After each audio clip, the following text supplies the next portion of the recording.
Bueno, Pepe, pues muchísimas gracias por aceptar la invitación. Bienvenido aquí al espacio de Análisis Puma. ¿Cómo has visto a Pumas en estos últimos juegos ante América y Toluca, en donde me parece, contra todo pronóstico, saca 4 puntos muy valiosos? ¿Cómo estás? Me da mucho gusto saludarte, Brian, a toda la gente de Análisis Puma. También un fuerte abrazo. Gracias por seguir esta comunidad que fomenta el análisis y la interacción.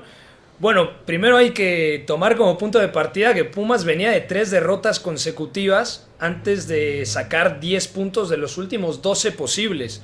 Eso era bastante llamativo, sobre todo porque creo que en ese momento, después de las 3 derrotas, ya se pensaba incluso que igual y el puesto de Gustavo Lema estaba en la cuerda floja. Sacó 2 resultados importantes como local por la mínima ante Puebla y ante Xolos. Creo que el de Xolos se jugó mejor. Luego viene la victoria contra el América, que eso sin duda es un envión anímico muy importante. Ya entraremos en el tema cancha. Y luego contra Toluca, que para mí es uno de los 3 equipos que mejor está jugando en este torneo. Se saca un empate y en un segundo tiempo en donde se compitió bastante bien, porque sabían que Toluca se te iba a ir al frente, te iba a apretar y había que aguantar. Había que sacar más el resultado que pensar en jugar al tú por tú. Entonces creo que el primer punto para valorar es cómo ha cambiado Gustavo Lema a partir de que la plantilla se le fue desarticulando. Y sobre todo, hay un punto muy importante. Los primeros indicios del plan, del proyecto, era con Leo Suárez, ¿no? Como mecanismo importante partiendo de banda de la derecha para enganchar y activar la zurda. Digamos que ese iba a ser uno de los 3 pilares en los que se iba a construir para este torneo, para la apertura 2024, el equipo de Gustavo Lema.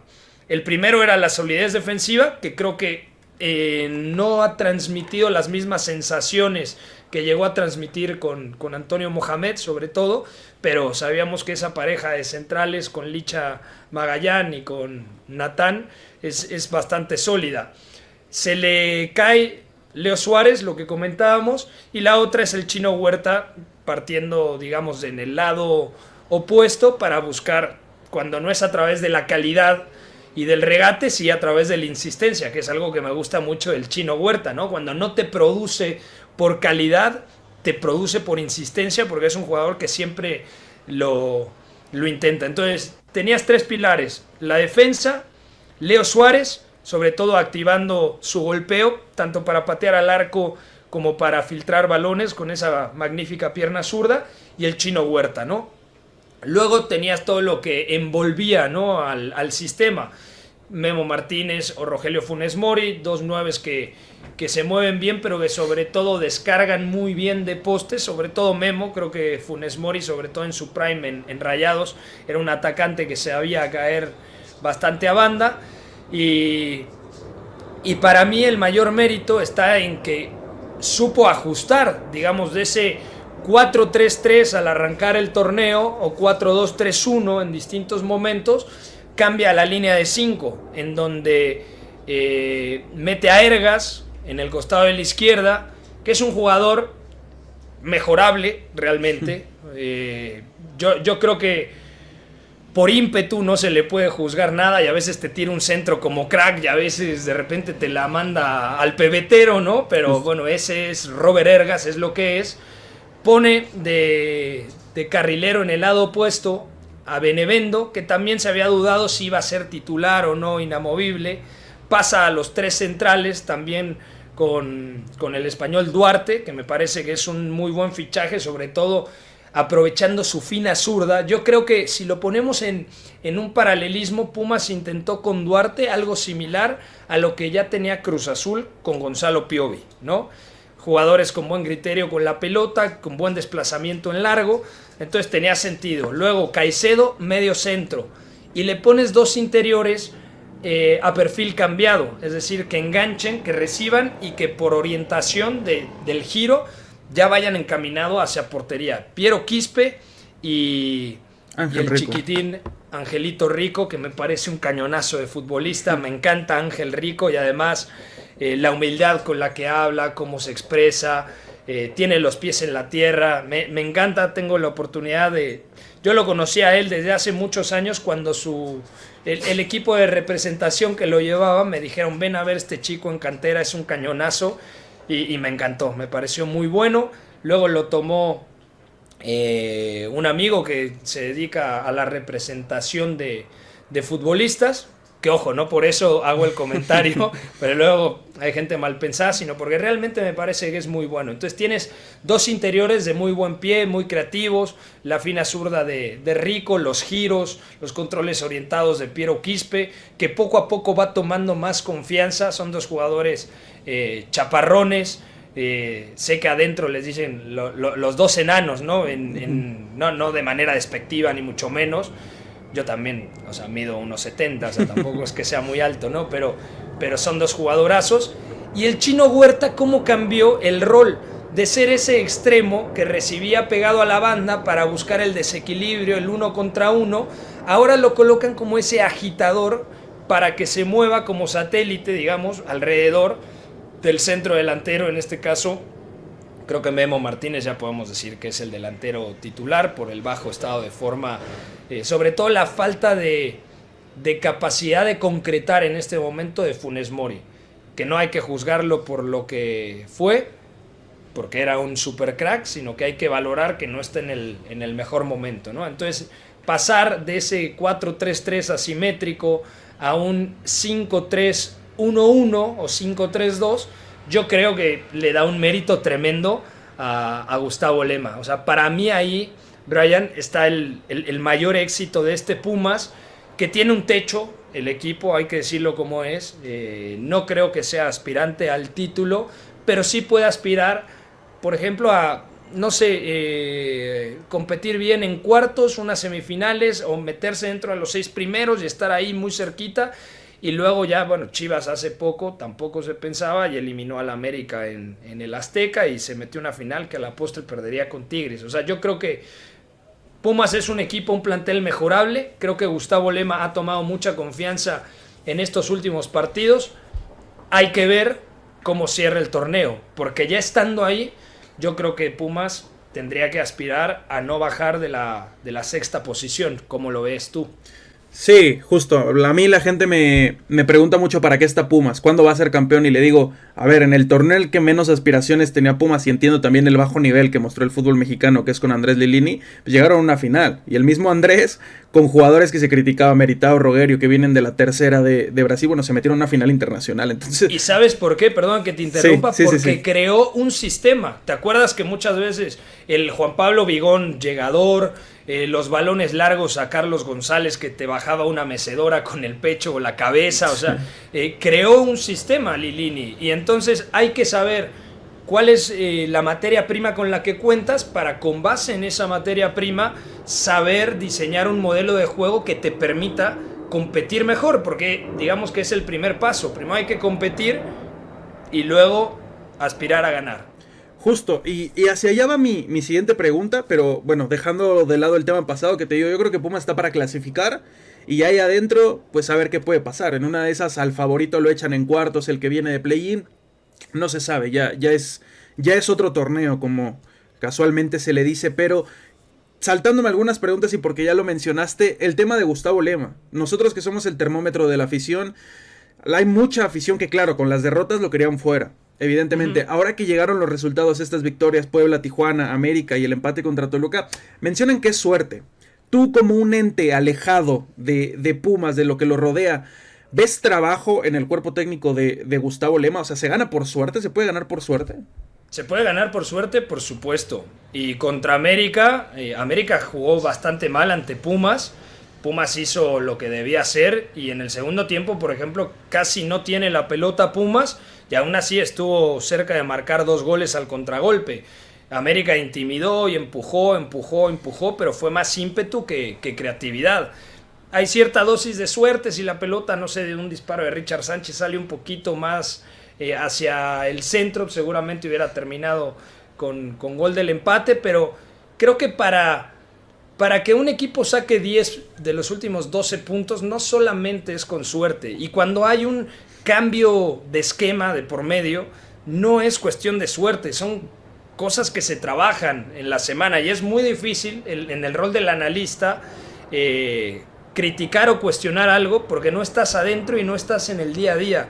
Sin embargo, cuando ves que hay un comportamiento de juego en el sistema y en el esquema, si dices, mira, intentó algo distinto, y cuando tienes, como sea, 2 victorias por la mínima contra Puebla y contra Xolos, y sacas un partido que te va a dar ese empuje anímico, como fue la victoria en el azul contra las Águilas, y luego sacas un punto ante uno, para mí, de los candidatos al título como Toluca, no solamente es cuestión de suerte, que siempre, ojalá la suerte esté de tu lado, ¿no? Sí. Pero yo creo que hay una frase que alguna vez me dijo Luis Aragonés, que se me quedó muy, muy marcada, porque un periodista le preguntó sobre el tema de la suerte, y dice, hay que trabajar lo mejor posible para que la suerte esté mucho más de nuestro lado. Quien más trabaja tiene más facilidad de que la suerte te acompañe. A veces no pasa, ¿no? Pero hay que seguir en esa línea. ¿Cómo has visto tú la línea de 5? Y te lo pregunto porque desde que pudimos cubrir la pretemporada, nos decían, él quiere poner la línea de 5 sí o sí. Buscaron a Héctor David Martínez en primera instancia, que era un central, tal vez no del mismo presente, pero sí de las mismas condiciones de Rubén Duarte, para justamente poner la línea de 3 centrales, poner una línea de 5. ¿Tú cómo lo has visto? Y te lo pregunto porque Pumas es un equipo complicado en el que lo intentó Lilini, salió fatal. Lo intentó Mohamed poner una línea de 5, salió fatal, y hoy Lema parece que le encontró la forma. ¿Tú cómo lo ves? O sea, yo no sé si realmente... Puede ser que sí, pero yo creo que en el plan A de Gustavo Lema tenía en la mente mi centro delantero, mis interiores, uno que organice más y el otro que esté más enfocado a la media punta. Seguramente el que estaba más enfocado a la media punta, Piero Quispe, de un lado Huerta, del otro lado Leo Suárez, y luego, bueno, un abanico de posibilidades, quizá un lateral un poquito más enfocado en contener, digamos, para dar equilibrio en la derecha y liberar un poco más al lateral del lado opuesto, o viceversa, ¿no? Con Duarte un poquito más abajo y liberando en este caso a Benevendo, ¿no? Yo no sé si realmente tenía como intención principal. Esa sería una muy buena pregunta ahora que vayas a rueda de prensa, porque además algo que me gusta de Lema, y te consta porque has estado ahí, es que se abre al diálogo. O sea, si tú le preguntas de fútbol, él te va a responder de fútbol. Si vas a intentar increparlo, igual, y yo creo que es de los técnicos más políticos. Yo sí llegué a dudar y dije, el momento es complicado de Pumas, 3 derrotas consecutivas, a veces los técnicos como que no le encuentran la vuelta, pero hoy te puedo decir, igual y me veo un poco resultadista, que hay que darle el beneficio de la duda para que termine completamente el torneo sin presión.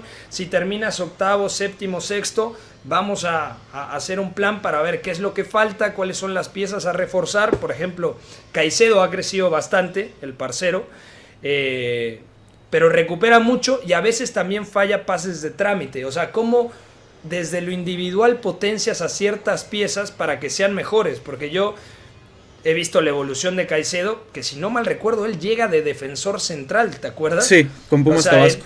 Él empieza como defensor central y luego lo empiezan a subir. Incluso en Pumas Tabasco es donde ya lo empiezan a meter más como contención, ¿no? Entonces creo que es un tema de potenciar individualidades que arropen ese colectivo. Y puntualmente el tema de la línea de 5, creo ahora mismo que es la mejor manera en la que a través del esquema puede competir. El esquema, para ser un poco didáctico, es la repartición, ¿no? El número telefónico, como dicen mucho. ¿Cómo se para? 5-3-2. Vale. Claro. El sistema es cómo se mueve ese 5-3-2, ¿no? De que no, pues el chino se mueve por todo el frente de ataque y Memo está más enfocado en fijar a los centrales y ofrecer apoyos. Y los interiores, pues siempre... ¿Por qué juegan a perfil cambiado? Pues porque en el gesto, a la hora de recibir y de tener un buen control, pues ya van perfilados para que con la pierna hábil puedan patear al arco o puedan filtrar un pase, ¿no? Cuando, no sé, o que el extremo, cuando el carrilero le pase, habilitarlo, ¿no? De una forma quizá un poco más natural, no sé. Hay muchas cuestiones que se le pueden preguntar a Gustavo Lema, ¿por qué los interiores están, digamos, a perfil invertido? Eso sería tremendo, y seguramente te van a voltear y decir, puta, ¿cómo desperdiciaste una pregunta para esto? Pero realmente es muy enriquecedor porque son pequeños detalles, detalles micros que nutren, güey. Sí, justo. Hay otra pregunta que sé que es para Gustavo Lema, pero te la quiero hacer a ti. Si la línea de 5 funciona, ¿dónde caben en este momento Leo Suárez y Rubalcaba? Porque Rubalcaba, antes de su lesión y justo el partido en el que se lesiona, arranca de carrilero por derecha y me parece que le costó bastante. Pero ¿en dónde caben estos dos futbolistas? Mencionando que la línea de 5 funciona y se establece. Para mí no caben. Para mí no caben en el... A ver, podrían jugar, digamos, terreno de la especulación, Huerta carrilero izquierdo, Erga suplente, se abre un hueco en la media punta, Suárez tiene esa sensibilidad para jugar más de enganche, digamos, no solamente como extremo a perfil cambiado para trazar diagonal en conducción y patear o pasar. Y creo que Rubalcaba sí es un jugador más específico, pero habría que trabajarlo para que jugara, digamos, de segunda punta. O sea, a golpe de vista me parece que les costaría trabajo encajar, pero si me recorres al Chino Huerta en la izquierda, se abre un hueco detrás del delantero de turno, detrás de Memo Martínez. Ahí también puede jugar Pusetto, que ha quedado a deber. O sea, que no se le ve... A veces uno piensa que Pusetto es malísimo, por ejemplo. Y a mí me consta, por lo que le vi en Argentina, no le vi todos los partidos, pero sí le vi partidos, no sé, 7, 8 partidos enteros para saber qué tipo de jugador es. Y creo que es mucho mejor de lo que ha demostrado al momento. El tema es si está conectado, si extraña a la familia, si tuvo un problema con la novia, no sé, hay 20,000 cosas que lo pueden hacer un jugador que esté, número uno, dubitativo de delante al arco rival, ¿no? Y que falle goles cantados, o que esté desconcentrado, pero se nota que Lema lo ve como un jugador que a futuro puede llegar a ser importante, y ahí también podría encajar detrás del delantero en caso de recorrer a banda al Chino Huerta, pero de entrada yo dudo mucho que cambie. Si algo te está funcionando y los resultados te están respaldando, hay que continuar, ¿no? Más o menos de esa forma, aunque luego van a venir las adaptaciones tácticas de acuerdo al rival que esté enfrente, ¿no? Por ejemplo, un ejemplo que me parece tremendo de pragmatismo, además era un plantel brutal, era el Cruz Azul de Juan Reynoso. Y el dato es tremendo porque en los 6 partidos de aquella liguilla no repitió un solo 11. Y eso era porque se iba adaptando al contexto de partido y al rival que tenía enfrente. Entonces yo creo que ese es el ejemplo perfecto para detectar cómo puedes ir cambiando dependiendo la circunstancia y el rival que tienes delante. Y fíjate que es curioso porque era otra de las cuestiones que le achacaban a Gustavo Lema, el hecho de no encontrar un 11, y él toda la vida lo ha dicho en las conferencias, que le gusta adaptar el 11 dependiendo del rival y lo que puede aprovechar, tanto a favor o lo que puede sufrir en contra de un rival. Mencionaste tú ahorita lo de Pusetto, ¿no? Que tal vez no rinda porque tal vez puede llegar a tener un problema personal, y menciono que a veces los aficionados quizá olvidamos esa parte de que el futbolista es un ser humano y que el mínimo detalle puede influir en contra en su desempeño el fin de semana o en su desempeño en un club, en un país, en determinado proceso, ¿no? Claro, que es su chamba al final, o sea, tú esperas que un jugador rinda bien como un arquitecto rinde bien, o como un maestro de obra, un albañil, el panadero, el taxista, lo que sea, un maestro, esperas que rindas lo mejor posible, pero a veces en el trabajo, en el día a día o como comunicadores no estamos al 100% por una cuestión familiar. Dicho eso, los futbolistas trabajan mucho la parte mental para desconectarse y enfocarse en los entrenos y en los partidos, pero ese aficionado, digamos el aficionado promedio, no tiene esa información, ¿no? Y entonces el aficionado va al estadio también a desconectarse un poco, a liberar la semana. No le puedes pedir al aficionado que se sepa el 11 del equipo rival, pero si eres aficionado, pues por lo menos tienes que saber quiénes son los 11 que están jugando de tu equipo, ¿no? O si vas a criticar a un cuate que, no, es que este güey es malísimo. Bueno, pero ¿por qué es malísimo? Ya hiciste el juicio de valor, ahora compleméntalo de un argumento y no se vale repetir algo que escuchaste de algún medio sensacionalista, ¿no? Sino formular con tu propio criterio una opinión reflexiva o por lo menos mucho más pensada para dar un punto crítico, ¿no? Para demeritar, porque hoy en día es muy fácil que cualquier persona desde el sillón de su casa puede criticar a cualquier futbolista como si fueran robots, y eso a mí me parece que es una locura. Sí, seguro. Creo que uno de los males del aficionado es que repite mucho y cae en lugares comunes, de repetir demasiado lo que ve que revienten, sobre todo repiten lo malo. Reventar, reventar, reventar, porque cuando critican a Gustavo Lema, por ejemplo, que como dato es el tercer técnico más efectivo de los torneos cortos. Mira, ese es un gran dato, yo no lo sabía. Imagínate, en cuanto a porcentaje... Te lo voy a robar para el Club Rabona, para argumentarlo, güey. En cuanto al porcentaje de puntos obtenidos por partidos jugados dentro de Liga y Liguilla, pues es el tercero más efectivo, solo por debajo de Hugo Sánchez y Guillermo Vázquez, hablando de eso. Pero la afición te dice que gana por suerte, que no hay trabajo, y cae en esos lugares comunes y de ahí no salen. Entonces creo que sí es un mal del aficionado mexicano. Regresando al tema de Pumas, al tema cancha, ¿cómo has visto esa modificación? Ya me hablaste un poco del medio campo, porque antes se utilizaba mucho Ulises Rivas. Y a mí me costaba a veces ver esa pareja del medio campo. No entendía muy bien. Entiendo que Rivas es un 8 pulmones que sube y baja y tenía esa función de box to box tal vez. Pero dejaba muy solo a Caicedo y había unos huecos enormes en la mitad del terreno de juego. Y creo que hoy con los dos interiores, ya mencionas, Piero Quispe y Ángel Rico, encontró Lema, ¿no? El que tiene que ser su medio campo. ¿O cómo ves esa cuestión tú? Para mí, o sea, si se mantiene el 5-3-2, 5-3-1-1, los dos interiores tienen que ser Ángel Rico y Piero Quispe. O sea, para mí eso es marcado. Ahora, tener a Ulises Rivas como recurso no está mal.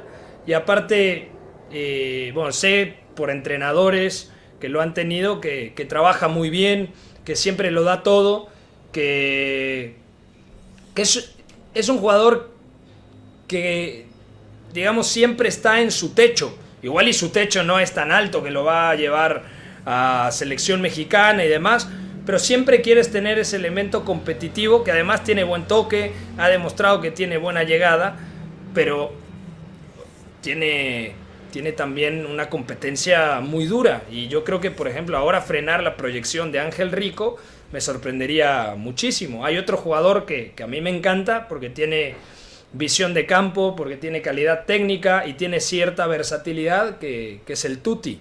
El Tuti... ¿Cómo se llama? Rodrigo López. Rodri, o sea, desde que era canterano en Querétaro, o sea, se hablaban cosas fantásticas de él. Entonces me parece también un jugador súper válido, que tiene calidad, que tiene capacidad y que también podría entrar en esa rotación. Por ejemplo, en el 5-3-2 necesitas un ancla, un medio centro, bueno, tienes a Caicedo, que ahí también me parece una posición mejorable. O en determinado contexto probaría con Rodrigo López. Claro, no tiene la misma recuperación que el colombiano, pero sí tiene mayor visión de campo. Y si el equipo presiona mejor y está más compacto, igual y podría paliar ciertas carencias, ¿no? Sin pelota, porque muchas veces a Pumas le cuesta este famoso término de bascular, que es recorrer en función de cómo está circulando la pelota del rival. Bascular es literalmente lo que hace un barco, ¿sabes? O sea, y es un término súper didáctico que me parece muy útil. Twitter basculaciones, como dice. Pero neta es un término que, bien aplicado, sirve para entender muchas cosas. Es el famoso recorrido defensivo en función de dónde mueve la pelota el rival. Si van a la izquierda del rival, bueno, el equipo tiene que girarse a la derecha, ¿no? Pero ¿cómo se gira? No giras así, sino que giras así, ¿no? Y entonces el segunda punta igual y tiene que cerrar marcando al lateral diestro rival porque se proyecta mucho. Entonces, bueno, en eso creo que Pumas todavía tiene margen de crecimiento, ¿no? En esa fase del juego de qué hago cuando pierdo el balón, si aprieto, si no aprieto, y por eso decías el hueco que se arma en medio campo. De hecho, en el primer tiempo contra Toluca se vio bastante eso, ¿no? Sí, justo. Creo que, insisto, es una zona también que puede mejorar Pumas y hacia allá voy. ¿Qué es lo que todavía para ti puede mejorar Pumas en general? Y quizá qué pieza le haga falta. Un 8, un 10, no sé. Bajo tu visión, ¿qué es lo que todavía puede mejorar? Y quién es el que necesita este equipo también? Yo iría por un carrilero de mayor nivel derecho, un carrilero izquierdo, pensando que la línea de 5 va a ser el esquema base, o dos laterales muy buenos, ofensivos, que ataquen y defiendan, y un medio centro de mayor jerarquía. O sea, para mí esas tres piezas tendrían que ser fundamentales. Y no quitar a los que están, sino ensanchar un poco el plantel para tener un equipo más sólido, un equipo con mayor capacidad y un equipo que pueda dar el salto y decir, bueno, Pumas está para campeón. Muchas veces con Pumas pasa que como que cuando menos esperas que pueda ser campeón, de repente se mete ahí a una final, ¿sabes? Y eso Sí. es muy de Pumas. Y yo que voy al estadio desde los 14 años, o sea, cuando de repente era vamos a ilusionarnos, bueno, pues no te ilusionabas, ¿no? Y cuando de repente, no, pues a ver qué pasa, dices, ah, cabrón, bicampeones con Hugo Sánchez, ¿sabes? No, y entrando de novenos En repesca, en ¿te el segundo acuerdas? torneo, Exacto. sí. Sí, ¿Cuántos sí, sí, años tienes tú? Yo 28. 28. Bueno, Me bueno, te tocó tocó pequeño, pero sí, sí, joven, pero recuerdo. sí, sí. Bueno, mira, pues aquí está Goya, Ok, muy bien. la perrita que salió de CEU, que ahora es como mi guardaespaldas, la que me distrae para que no me clave en Twitter. Eh, o sea, el equipo al que más le tengo cariño es a Pumas, porque mi papá es de Chivas, pero estudió en Lunam y siempre ha tenido un cariño especial por Pumas. Y porque mi primer ídolo en el fútbol es Jorge Campos. Hace mucho tiempo dejé de pasar corajes en CU. O sea, voy porque es una catarsis para mí. Número uno, porque como comunicador de fútbol sé que tengo que estar lo más en contacto posible con el juego, ¿sabes? Ir al estadio me nutre. También tengo la oportunidad de vivir cerca del Estadio Azul. Entonces, si hay un buen partido y no me toca transmitirlo en W, voy como aficionado, o me acredito, o me regalan, o me invitan, pero siempre intento ir a, a los estadios. Pero si tengo que tener, entre comillas, un equipo, como dicen, yo sí digo que sería lo más cercano a ser un seguidor de Pumas, pero antes de ser seguidor de Pumas, soy aficionado al fútbol y no me cae mal, igual y esto no les gusta a los universitarios, pero no me caen mal las Chivas, no me cae mal el Cruz Azul, no me cae mal el América, aunque tenga un par de amigos odiosos de las Águilas, lo que sea, pero no tengo animadversión hacia ningún equipo. Algo que sí me jode son como las plazas nuevas. Por ejemplo, me dolió cuando Morelia la convirtieron en el Mazatlán. Justo. Porque ese tipo de arraigo, bueno, a mí me tocó ir al Morelos, me tocó ir al Luis Pirata Fuentes en Veracruz, me tocó ir al Estadio de los Colibrís, me tocó ir al Víctor Manuel Reina en Chiapas. O sea, a mí me gusta mucho que se respete a la afición de un lugar y así puedes fomentar en mayor medida la capacidad de arraigo para que la gente esté involucrada en el fútbol. Y siempre que hablo de la cultura futbolística de otros lugares, ahora que está en boga de que no, ¿cómo comparé a la afición de México con la de otras latitudes?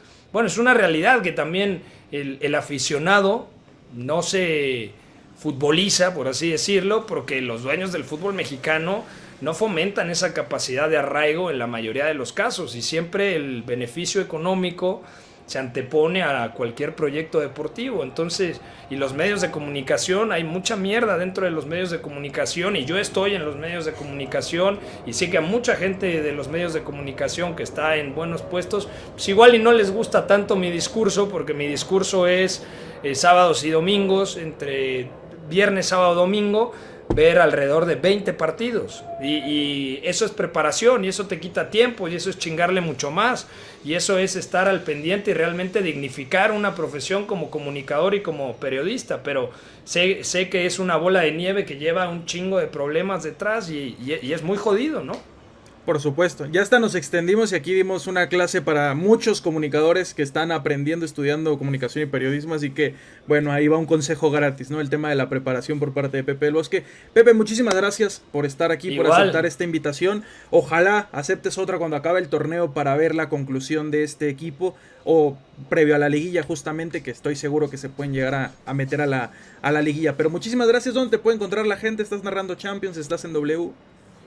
ahí en TNT, en HBO con la Champions, con la Premier, también en W con el fútbol mexicano, también obviamente toda la gente de Catenacho W a las 4 de la tarde de lunes a viernes, todo el equipo, también están los dos podcasts que ahí van, tanto Club Rabona como The Corner, y pues siempre estoy haciendo cosas porque pues, me encanta esto, me gusta mucho el fútbol. Perfecto, Pepe. Muchísimas gracias.